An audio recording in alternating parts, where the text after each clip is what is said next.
Hello guys! So habang nagwawalis ako dito sa labas guys, nakita ko yung bunga ng mga kalamansi guys, at medyo konti na lang sila guys dahil yung panganay kong anak palagi na lang nangunguha guys at kinakain niya guys yung kalamansi, at gusto kong kumain ng or humigop na sabaw na medyo maasim guys, kaya for today's video ay magluluto po tayo ng sinigang, pork sinigang po ito guys.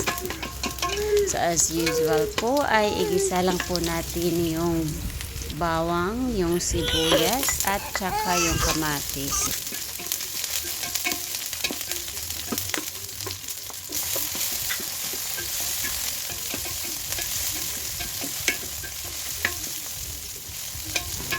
At pagkatapos po ay ilagay po natin yung mga hiniwa na karne ng baboy. So kahit kunting karne ng baboy lang guys, basta maraming gulay guys, ay masarap na po yung sinigang. Lagyan nyo na lang po ng pork nor cube po.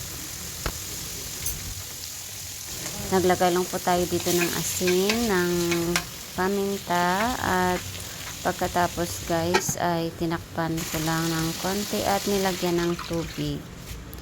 Ang tubig guys ay depende po sa inyo kung gaano po karami yung sabaw na gusto nyo po.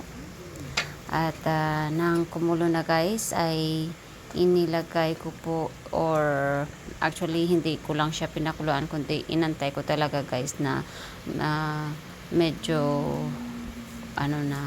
medyo maluto na yung karne ng baboy bago ko inilagay yung labanos. Tsaka inilagay ko na rin po yung talong. At pag naluto na po guys yung talong guys, ay ilagay po natin yung okra at tsaka yung mahabang sili. At this time po ay naglagay ako ng sinigang mix guys. Ang sinigang mix ay siya po nagbibigay ng asim po sa ating niluluto. At pagkatapos ng maluto na yung okra ay inilagay ko yung dahon ng kangkong. Yan, masarap yung sinigang lalong-lalo na pag umuulan.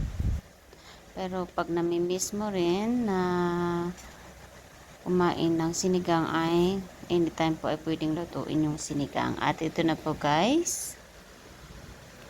So ito po lahat yung niluto ko pong sinigang. So dahil tatlo lang po kami or apat, syempre yung maliit ay hindi naman po yan marami yung kumakain niya guys. Kaya pwede mo siyang i-reserve para bukas po guys, para hindi ka na makapagluto ulit guys.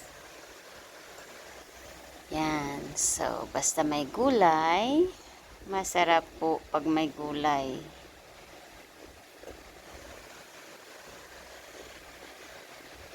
At pag may sabaw, mas maparami po yung kain po natin.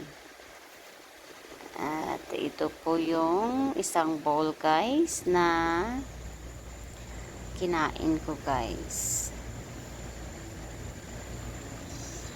Masarap ihanda pag mainit-init pa po yung sinigang. At that's all for today's video guys. Paki-like na lang po ng video at paki-comment na lang po if ano pong ulam ang gusto niyo pong iluto po natin sa next natin na video po. That's all for today. Bye!